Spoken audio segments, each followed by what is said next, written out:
25 जून 1975 रात के लगभग 12 बजे अचानक विपक्षी नेताओं को गिरफ्तार किया जाने लगा। अखबारों के दफ्तरों की बिजली काट दी गई और हजारों लोगों के अधिकार एक सरकारी आदेश से कमजोर पड़ गए। और अगली सुबह रेडियो पर एक आवाज सुनाई दी, भाइयों और बहनों, राष्ट्रपति जी ने आपातकाल की घोषणा की है। इससे आतंकित होने का कोई कारण नहीं है। आप सभी गहरे और व्यापक षड्यंत्र से अवगत होंगे जो उस समय से रचा जा रहा है जब से मैंने भारत के जन साधारण के लाभ के लिए कुछ प्रगतिशील उपाय करने शुरू किए। लेकिन सबसे बड़ा सवाल यह था कि क्या देश सच में आंतरिक खतरे में था या फिर सरकार अपनी सत्ता को बचाने की कोशिश कर रही थी। क्योंकि जिस इमरजेंसी को देश बचाने के नाम पर लागू किया गया था, उस दौरान 1 लाख से ज्यादा लोग अरेस्ट हुए, प्रेस को सेंसर्ड किया गया, अदालतों की पावर सीमित हुई और लोगों को बिना ट्रायल के जेल भेजा गया था। लोगों का फंडामेंटल राइट उनसे छीन चुका था। लेकिन ये सब एक रात में नहीं हुआ था। इसके पीछे था सत्ता का बढ़ता डर, जनता का बढ़ता गुस्सा और लोकतंत्र का सबसे कंट्रोवर्शियल संघर्ष। और शायद इमरजेंसी की सबसे खतरनाक बात यह नहीं थी कि इतने सारे लोगों को जेल भेजा गया था, बल्कि सबसे खतरनाक बात यह थी कि स्थिति ऐसी बन चुकी थी कि लोगों को यह सब सामान्य लगने लगा था। तो आखिर लोकतंत्र इतना कमजोर कैसे हुआ? अदालतें क्यों चुप रही? और सबसे जरूरी, आखिर 1977 में जनता ने सब कुछ पलट कैसे दिया? आज करीब 50 साल बाद भी इमरजेंसी सिर्फ एक इतिहास नहीं है, बल्कि ये एक वार्निंग है। इसलिए इस कहानी को समझना पहले से ज्यादा जरूरी है। नमस्कार, मेरा नाम है सोमेश पाठक और आप देख रहे हैं द्रव्य। 1970 का दशक, भारत एक युवा लोकतंत्र था। आजादी को लगभग 25 साल हो चुके थे, लेकिन देश अभी भी गरीबी, बेरोजगारी, भ्रष्टाचार और आर्थिक अस्थिरता से संघर्ष कर रहा था। लाल बहादुर शास्त्री जी के मृत्यु के बाद साल 1966 में इंदिरा गांधी प्रधानमंत्री बनती हैं। उन्हें शुरुआत में इतना पावरफुल नेता नहीं माना जाता था। विपक्ष उन्हें गूंगी गुड़िया तक कहता था। यानी कई नेताओं को यह लगता था कि इंदिरा गांधी सिर्फ एक सिंबॉलिक लीडर है। लेकिन 1971 के बांग्लादेश वॉर ने भारत की राजनीति को बदल कर रख दिया। इस युद्ध में भारत की जीत हुई और पाकिस्तान 2 हिस्सों में बंट गया। और इसके बाद इंदिरा गांधी की छवि एक मजबूत और निर्णायक नेता के रूप में उभरी। उस समय कांग्रेस नेता अतुल्य घोष ने उन्हें मां दुर्गा कह के संबोधित किया। धीरे धीरे देश में यह धारणा बनने लगी कि इंदिरा गांधी का राजनीतिक वर्चस्व अपने चरम पर पहुंच चुका है। लेकिन दूसरी तरफ 1971 के जीत के बाद भी भारत की आर्थिक समस्याएं खत्म नहीं हुई। बांग्लादेश बनने के दौरान ईस्ट पाकिस्तान से बड़े पैमाने पर रेफ्यूजीज भारत आए। पहले 1965 और 1971 का युद्ध, फिर रेफ्यूजी क्राइसिस और लगातार बढ़ते सरकारी खर्च ने पहले से दबाव झेल रही भारतीय इकोनॉमी पर गहरा असर डाला। महंगाई तेजी से बढ़ने लगी और रोजमर्रा की चीजें बहुत महंगी हो चुकी थी। लेकिन समस्या सिर्फ इन्फ्लेशन तक सीमित नहीं थी। बेरोजगारी बढ़ रही थी, भ्रष्टाचार के आरोप बढ़ रहे थे और आम लोगों को ये लगने लगा था कि सरकार उनकी परेशानियों को नजरअंदाज कर रही है। 1973 आते आते कई शहरों में जनता का गुस्सा अब खुलकर दिखने लगा था। युवाओं में फ्रस्ट्रेशन और मिडिल क्लास पर दबाव दोनों तेजी से बढ़ रहा था। यानी 1970 के दशक के मध्य तक भारत सिर्फ इकोनॉमिक क्राइसिस का ही सामना नहीं कर रहा था, बल्कि देश पॉलिटिकल फ्रस्ट्रेशन की ओर भी तेजी से बढ़ रहा था। इसी दौरान सरकार और जुडिशरी के बीच भी तनाव बढ़ने लगा था। साल 1969 में इंदिरा गांधी की सरकार ने एक फैसला लिया। 1969 में इंदिरा गांधी सरकार ने 14 प्राइवेट बैंक्स का नेशनलाइजेशन किया और फिर प्राइवी पर्स एबॉलिशन का मुद्दा आया। सरकार पुराने राजघरानों की फाइनेंशियल प्रिविलेजेस को खत्म करना चाहती थी, लेकिन इन फैसलों को लेकर सरकार और सुप्रीम कोर्ट के बीच टकराव बढ़ता गया और 1973 तक बढ़ते प्रोटेस्ट और पॉलिटिकल पोलराइजेशन के बीच देश का माहौल धीरे धीरे बहुत तेजी से बदलने लगा। 20 दिसंबर 1973 को अहमदाबाद के एलडी इंजीनियरिंग कॉलेज में हॉस्टल फूड फीस के बढ़ने के खिलाफ प्रोटेस्ट शुरू हुआ। लेकिन धीरे धीरे ये प्रोटेस्ट सिर्फ कॉलेज तक सीमित नहीं रहा। महंगाई, भ्रष्टाचार और सरकार के खिलाफ बढ़ता जनता का गुस्सा भी इस आंदोलन से जुड़ने लगा था। 3 जनवरी 1974 तक ये आंदोलन गुजरात यूनिवर्सिटी तक पहुंच चुका था और यहीं से शुरू हुआ नवनिर्माण मूवमेंट। उस समय गुजरात में चिमन भाई पटेल की कांग्रेस सरकार थी। प्रोटेस्ट इतने बड़े हो चुके थे कि पूरे राज्य में अनरेस्ट फैल गया। आखिरकार फरवरी 1974 में चिमन भाई पटेल को इस्तीफा देना पड़ा। ये सिर्फ एक मुख्यमंत्री का इस्तीफा नहीं था, बल्कि ये एक संकेत था कि अब जनता सरकार को सीधी चुनौती देने लगी थी। लेकिन असली राजनीतिक विस्फोट अभी बाकी था। उसी समय बिहार में भी छात्र आंदोलन शुरू हो चुका था। पटना यूनिवर्सिटी समेत कई कॉलेजेस के छात्र बेरोजगारी, भ्रष्टाचार और सरकारी विफलता के खिलाफ आंदोलन कर रहे थे और उन छात्र नेताओं ने मिलकर बनाया था बिहार छात्र संघर्ष समिति इन आंदोलनों को ऑर्गेनाइज करने के लिए। इनमें कई युवा नेता शामिल थे, जिनमें बाद में कुछ राजनीतिक बड़े नाम बने, लालू प्रसाद यादव, सुशील कुमार मोदी और नीतीश कुमार। इन छात्रों को यह पहले से एहसास था कि इतना बड़ा आंदोलन सिर्फ स्टूडेंट प्रोटेस्ट से नहीं चलेगा। उन्हें चाहिए था एक राष्ट्रीय चेहरा और एक नैतिक अथॉरिटी, और इसके लिए उन्होंने मदद मांगी एक ऐसे व्यक्ति से जो एक्टिव पॉलिटिक्स छोड़ चुके थे, जेपी जयप्रकाश नारायण, भारतीय स्वतंत्रता आंदोलन के पुराने नेता।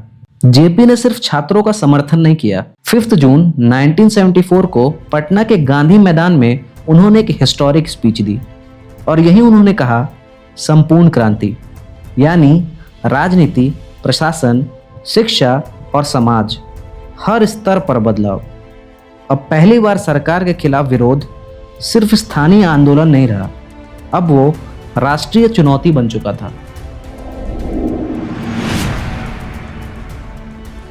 8 मई 1974 को भारत की सबसे बड़ी रेलवे स्ट्राइक शुरू हुई और इस स्ट्राइक का नेतृत्व कर रहे थे जॉर्ज फर्नांडिस। करीब 17 lakh railway workers salary hike, working condition और वर्किंग राइट्स की मांग कर रहे थे। करीब 3 हफ्तों तक भारत का रेलवे नेटवर्क बुरी तरह प्रभावित रहा। उस समय रेलवे भारत की लाइफलाइन थी। अगर रेलवे रुकती तो पूरा देश प्रभावित होता। सरकार ने इस स्ट्राइक को मजदूर आंदोलन के रूप में नहीं माना, बल्कि अथॉरिटी के खिलाफ चैलेंज के रूप में इसे देखा गया। स्ट्राइक रोकने के लिए हजारों वर्कर्स को गिरफ्तार किया गया। कई कर्मचारियों को जॉब से भी निकाला गया। सरकार ने बड़े स्तर पर पुलिस एक्शन भी लिया। रेलवे कॉलोनीज में रेड्स हुई, कई यूनियन लीडर्स टारगेट किए गए।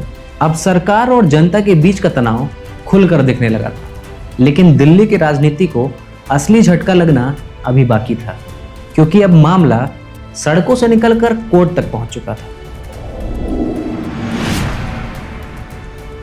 1971 के चुनाव में इंदिरा गांधी रायबरेली सीट से जीतकर प्रधानमंत्री बनी थी, लेकिन उनके खिलाफ चुनाव लड़ रहे नेता राजनारायण ने उन पर आरोप लगाया कि चुनाव कैंपेन के दौरान उन्होंने सरकारी मशीनरी और रिसोर्सेस का गलत इस्तेमाल किया। उन्होंने इलाहाबाद हाईकोर्ट में इसके खिलाफ केस भी फाइल किया। उस केस में करीब 14 एलिगेशंस लगाए गए थे। ये केस करीब 4 साल तक चला और फिर 12 जून 1975 को जस्टिस जगमोहन लाल सिन्हा ने फैसला सुनाया। कोर्ट ने इंदिरा गांधी को चुनावी नियमों के उल्लंघन का दोषी माना। उनकी लोकसभा सदस्यता को रद्द कर दिया गया और 6 साल तक उनके चुनाव लड़ने पर रोक लगा दी गई। अब देश के सामने ये सवाल था कि क्या प्रधानमंत्री इस्तीफा देंगी, लेकिन इलाहाबाद हाईकोर्ट के फैसले के बाद इंदिरा गांधी ने सुप्रीम कोर्ट में अपील की और फिर इस केस में 24 जून 1975 को जस्टिस वी.आर. कृष्ण अय्यर ने अंतरिम रिलीफ दिया। उन्होंने इंदिरा गांधी को प्रधानमंत्री बने रहने की अनुमति तो दी, लेकिन लोकसभा में उनके वोटिंग राइट्स को सीमित कर दिया गया। उन्हें लोकसभा की प्रोसीडिंग्स में शामिल होने की अनुमति थी, लेकिन वो वोटिंग नहीं कर सकती थी। और टेक्निकली देखा जाए तो उनकी स्थिति अब भी कानूनी और राजनीतिक संकट में थी। देश का माहौल पूरी तरह बदल चुका था। सड़कों पर प्रोटेस्ट हो रहे थे, अपोजिशन लगातार सरकार पर दबाव बना रहा था और प्रधानमंत्री के इस्तीफे की मांग कर रहा था। इधर दूसरी तरफ सुप्रीम कोर्ट के फैसले के बाद इंदिरा गांधी की राजनीतिक स्थिति भी कमजोर पड़ चुकी थी। अब यहाँ एक जरूरी बात समझनी होगी। भारत के संविधान में आर्टिकल 352 सरकार को यह पावर देता है कि अगर देश की सिक्योरिटी को युद्ध, बाहरी हमले या देश के अंदर पल रहे इंटरनल डिस्टर्बेंस से खतरा हो तो केंद्र सरकार इमरजेंसी लागू कर सकती है। आज भी ये आर्टिकल हमारे देश के संविधान का एक हिस्सा है। आपको ये जानकर हैरानी होगी कि 1975 से पहले भी भारत में 2 बार इमरजेंसी लग चुकी थी। पहली बार 1962 में जब इंडिया चाइना वॉर हुआ, दूसरी बार 1971 में इंडिया पाकिस्तान वॉर के दौरान। लेकिन साल 1962 और 1971 में देश बाहरी युद्ध का सामना कर रहा था। साल 1975 वो पहला दौर था जब इमरजेंसी का इस्तेमाल देश के अंदर राजनीतिक संकट के लिए किया जाने वाला था, और यही बात इस पूरे दौर को कंट्रोवर्शियल बनाती है। 24 जून 1975 के सुप्रीम कोर्ट के फैसले के बाद अपोजिशन का दबाव और भी बढ़ गया। जेपी आंदोलन लगातार मजबूत हो रहा था। 25 जून 1975 को दिल्ली के रामलीला मैदान में जेपी ने एक विशाल रैली को संबोधित किया, और इसी रैली में उन्होंने रामधारी सिंह दिनकर की फेमस लाइन दोहराई, सिंहासन खाली करो कि जनता आती है। इसी रैली के दौरान उन्होंने पुलिस और आर्म्ड फोर्सेस से भी कहा कि अन्यायपूर्ण आदेशों का पालन मत करो। इसका रिजल्ट आया कि सरकार ने इसे सिर्फ पॉलिटिकल स्पीच नहीं माना, बल्कि उन्होंने अथॉरिटी के खिलाफ इसे सीधी चुनौती के रूप में देखा। उसी रात प्रधानमंत्री इंदिरा गांधी और उनके करीबी सलाहकारों के बीच लगातार बैठकों का दौर चला। सरकार का पक्ष ये था कि देश में राजनीतिक अस्थिरता तेजी से बढ़ रही है और इससे प्रशासनिक व्यवस्था प्रभावित हो सकती है। इसी संदर्भ में आर्टिकल 352 के तहत देश में इमरजेंसी लागू करने का प्रस्ताव तैयार किया गया। इसके बाद उसी रात राष्ट्रपति फखरुद्दीन अली अहमद के पास इमरजेंसी प्रोक्लेमेशन भेजा गया। ये सारे काम बिल्कुल शांति से हुए और उसी रात 25 जून 1975 को इमरजेंसी लागू कर दिया गया, जिसका ऑफिशियल रीजन बताया गया इंटरनल डिस्टरबेंस। लेकिन एक सच ये भी था कि बाद में 1977 में बनी शाह कमीशन की फाइंडिंग्स में ये पाया गया कि इमरजेंसी लागू करने की जस्टिफिकेशन पर्याप्त नहीं थी। लेकिन उस रात फैसला हो चुका था। रातों रात कई विपक्षी नेताओं को गिरफ्तार किया गया, जिनमें जयप्रकाश नारायण, मोरारजी देसाई, अटल बिहारी वाजपेयी, लाल कृष्ण आडवाणी और जॉर्ज फर्नांडिस जैसे बड़े नाम शामिल थे। कई सोशल एक्टिविस्ट, स्टूडेंट लीडर्स और जर्नलिस्ट को भी बिना वारंट उठाया गया था। कई परिवारों को सुबह तक ये पता भी नहीं चला कि उनके परिवार के लोगों को उठाकर कहां ले जाया गया है, और अगली सुबह 26 जून 1975 को लोगों ने खबर अखबार में नहीं बल्कि रेडियो पर सुनी। यह इमरजेंसी 25 जून 1975 से 21 मार्च 1977 तक चली, करीब 21 महीने, और इन 21 महीनों ने लोकतंत्र पर एक ऐसा प्रभाव छोड़ा जिसकी चर्चा आज भी होती है। इमरजेंसी लागू होने के बाद सरकार ने सिर्फ विरोध नहीं रोका, उन्होंने इंफॉर्मेशन को भी कंट्रोल करना शुरू किया। 26 जून 1975 की सुबह से ही देश भर के न्यूज़पेपर में सेंसरशिप लागू कर दी गई। इसका मतलब था कि किसी भी पॉलिटिकल न्यूज़, गवर्नमेंट क्रिटिसिज्म और अपोजिशन की एक्टिविटीज को पब्लिश करने से पहले सरकार का अप्रूवल लेना बहुत जरूरी था। कई न्यूज़पेपर ऑफिसेस की बिजली तक काट दी गई ताकि अगली सुबह न्यूज़ छप ही ना सके। इंडियन एक्सप्रेस और द स्टेट्समैन जैसे कुछ न्यूज़पेपर्स इस सेंसरशिप का विरोध करने की कोशिश करते हैं। इंडियन एक्सप्रेस ने साइलेंट प्रोटेस्ट भी किया। उन्होंने अपने अखबार में ब्लैंक एडिटोरियल स्पेस छोड़ा, लेकिन ज्यादातर मीडिया हाउसेस डर, दबाव और सरकारी नियंत्रण में ही काम कर रहे थे। इसी दौरान एक कानून सरकार के लिए सबसे पावरफुल हथियार भी बन गया, Misa, maintenance of internal security act 1971।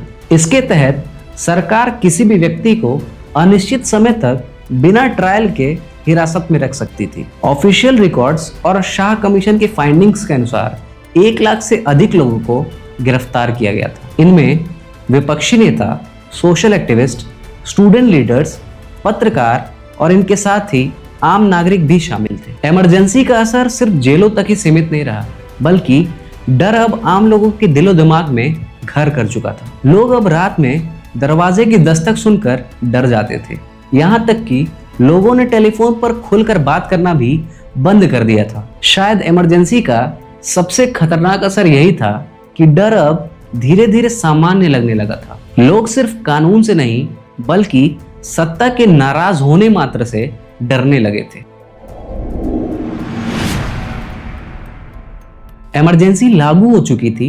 Misa के तहत हजारों लोग हिरासत में भी थे और यहाँ पे एक सवाल भी उठ रहा था, अगर किसी व्यक्ति को गलत तरीके से गिरफ्तार किया जाए तो आखिर न्याय के लिए वो कहाँ जाएगा। लोकतंत्र में इस सवाल का जवाब आमतौर पर अदालत होती है और यही वजह थी कि देश के अलग अलग हाई कोर्ट्स में कई लोगों ने अपने गिरफ्तारी के खिलाफ अपील दायर की। उनका कहना था कि अगर सरकार ने हमें गैर कानूनी तरीके से हिरासत में रखा है तो उन्हें अदालत में अपनी बात रखने का अधिकार था। दिलचस्प बात यह थी कि हाई कोर्ट्स ने नागरिकों के पक्ष में फैसला सुनाया। कोर्ट्स ने कहा कि इमरजेंसी के दौरान भी सरकार की कार्रवाई कानून से ऊपर नहीं हो सकती है, लेकिन सरकार इस व्याख्या से सहमत नहीं थी और यह विवाद सुप्रीम कोर्ट पहुंच गया। इसे हम आज एडीएम जबलपुर केस या हेबियस कॉर्पस केस के नाम से जानते हैं। हेबियस कॉर्पस का आसान मतलब था कि अगर सरकार किसी व्यक्ति को हिरासत में लेती है तो उन्हें अदालत को यह बात बतानी होगी कि आखिर किस आधार पर वो उस व्यक्ति को हिरासत में रखे हुए हैं। 28 अप्रैल 1976 को सुप्रीम कोर्ट के 5 जजेस की बेंच ने फैसला सुनाया। 4 जजेस सरकार के पक्ष में खड़े हुए। उनका मानना था कि इमरजेंसी के दौरान निलंबित अधिकारों के बीच ऐसी याचिकाओं की गुंजाइश सीमित हो जाती है, यानी अगर ऐसी स्थिति में किसी को हिरासत में लिया जाए तो अदालत इस मामले में हस्तक्षेप नहीं करेगी। लेकिन इस बेंच में एक आवाज अलग थी, जस्टिस HR खन्ना। उन्होंने डिसेंट किया। जस्टिस खन्ना का तर्क था कि जीवन और व्यक्तिगत आजादी सिर्फ संविधान द्वारा दिए गए अधिकार नहीं है, बल्कि ये हर मनुष्य के मूल अधिकार हैं। उन्होंने कहा कि अगर राज्य को ये शक्ति दे दी जाए कि वे किसी भी व्यक्ति को बिना जवाबदेही की हिरासत में रख सके तो नागरिक की आजादी का अर्थ ही समाप्त हो जाएगा। लेकिन उस समय उनकी राय अल्पमत में थी। फैसला सरकार के पक्ष में गया, लेकिन इमरजेंसी का सबसे विवादास्पद अध्याय अभी बाकी था और यह अध्याय सीधा आम लोगों की जिंदगी से जुड़ा हुआ था। इमरजेंसी के दौरान प्रधानमंत्री इंदिरा गांधी के बेटे संजय गांधी तेजी से प्रभावशाली होते जा रहे थे। दिलचस्प बात यह थी कि संजय गांधी के पास ना तो निर्वाचित पद था और ना ही वे सरकार में किसी तरह के मंत्री थे। इसके बावजूद इमरजेंसी के दौरान इनका प्रभाव इतना बढ़ गया था कि कई मुख्यमंत्री, अधिकारी और प्रशासनिक तंत्र इनकी प्राथमिकताओं को लागू करने लगे थे। उस वक्त सरकार 5 पॉइंट प्रोग्राम को बढ़ावा दे रही थी, जिसमें शामिल थे: पहला, परिवार नियोजन; दूसरा, वृक्षारोपण; तीसरा, दहेज प्रथा के खिलाफ अभियान; चौथा, निरक्षरता खत्म करने का प्रयास और पांचवा, स्वच्छता को बढ़ावा। और इस 5 पॉइंट प्रोग्राम को बढ़ावा देने की मुख्य भूमिका में थे संजय गांधी। उनके तथाकथित 5 पॉइंट प्रोग्राम में जनसंख्या नियंत्रण एक प्रमुख लक्ष्य था और यहीं से नसबंदी अभियान को अभूतपूर्व गति मिली। सरकार का आधिकारिक तर्क था कि जनसंख्या नियंत्रण बहुत जरूरी है, लेकिन जैसे जैसे टारगेट्स बढ़ने लगे वैसे वैसे ग्राउंड रियलिटी भी बदलने लगी। कई राज्यों में अधिकारियों को निश्चित लक्ष्य दिए गए। जितनी अधिक नसबंदी उतनी बेहतर प्रशासनिक परफॉर्मेंस माने जाने लगी। 1976 से 1977 के बीच सरकारी आंकड़ों के अनुसार करीब 81 लाख स्टेरिलाइजेशन की गई थी। ये भारत के इतिहास का सबसे बड़ा स्टेरिलाइजेशन ड्राइव था। लेकिन यहीं से विवाद भी शुरू होता है। बाद में शाह कमीशन और अनेक समकालीन रिपोर्टों में यह आरोप सामने आया कि कई जगहों पर जबरदस्ती दबाव डाला गया था लोगों पर। अधिकारियों ने अपनी सीमाओं से आगे बढ़कर कार्रवाई की थी। कई जगह लोगों को कहा गया कि अगर सरकारी सुविधा का लाभ उठाना है तो नसबंदी कराओ।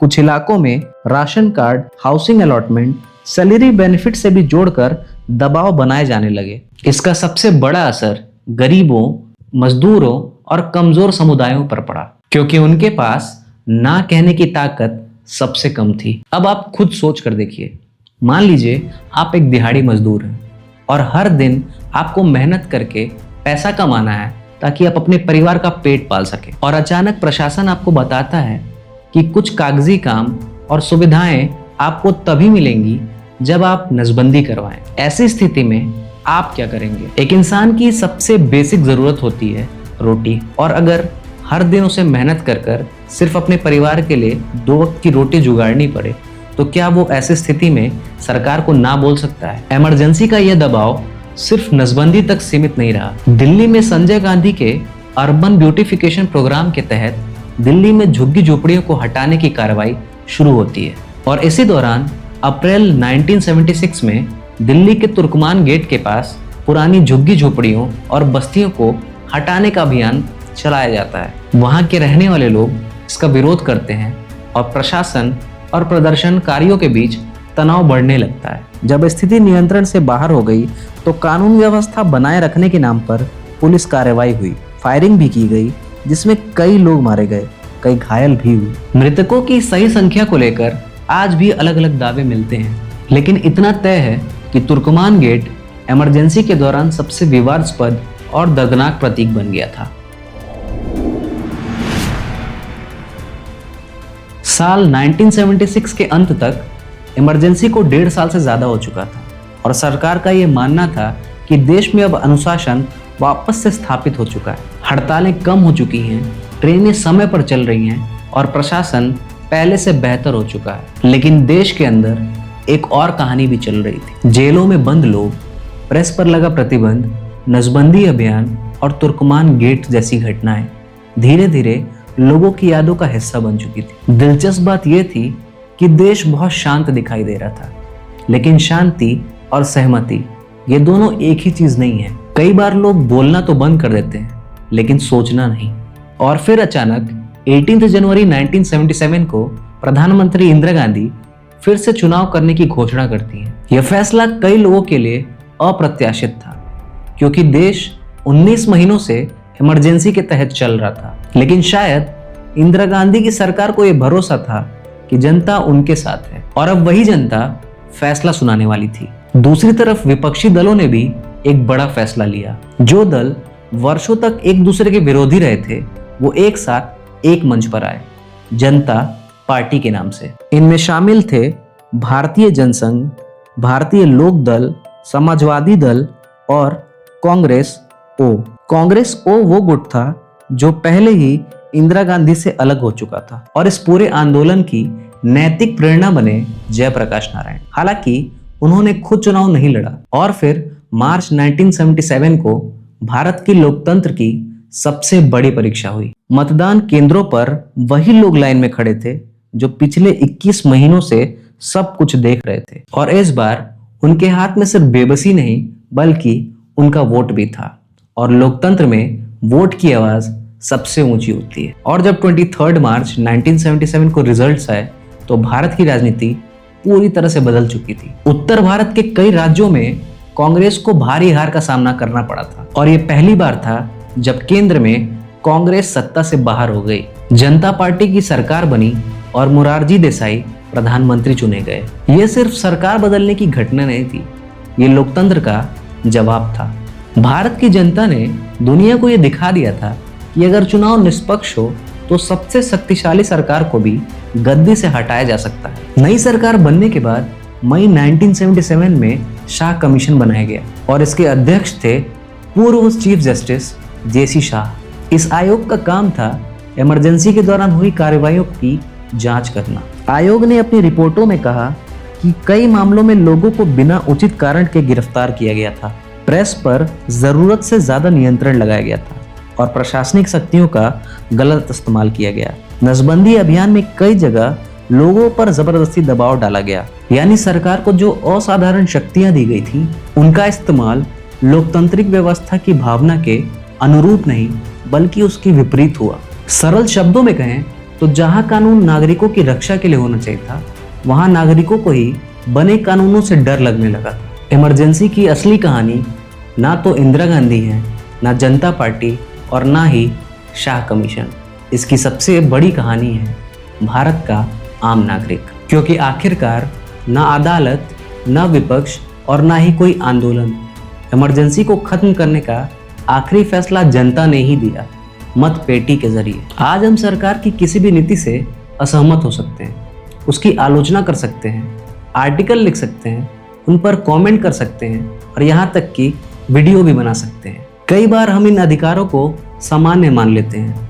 लेकिन ये सब पॉसिबल है क्योंकि हम एक डेमोक्रेसी में रह रहे हैं। लेकिन लोकतंत्र सिर्फ अधिकार नहीं देता, वो जिम्मेदारी भी देता है। सरकार की आलोचना करना लोकतंत्र का हिस्सा है, लेकिन आलोचना का उद्देश्य सिर्फ विरोध नहीं बल्कि सुधार होना चाहिए, संवाद होना चाहिए और सबसे महत्वपूर्ण वो तथ्यों, शालीनता और संवैधानिक मर्यादा के भीतर होना चाहिए। इमरजेंसी तो खत्म हो गई, लेकिन उसका सवाल आज भी जिंदा है। क्या लोकतंत्र सिर्फ चुनावों का नाम है या सवाल पूछने की आजादी भी उसका हिस्सा है? क्योंकि लोकतंत्र कभी एक दिन में नहीं खत्म होता, वो धीरे धीरे कमजोर होता है। जब डर सामान्य लगने लगे, सवाल पूछना असुविधाजनक लगने लगे और सत्ता जवाब देना बंद कर दे। 1975 की इमरजेंसी सिर्फ इतिहास नहीं है, वो हमें ये बात याद दिलाती है कि संविधान की सुरक्षा सिर्फ कागज से नहीं बल्कि जागरूक नागरिकों से होती है। और शायद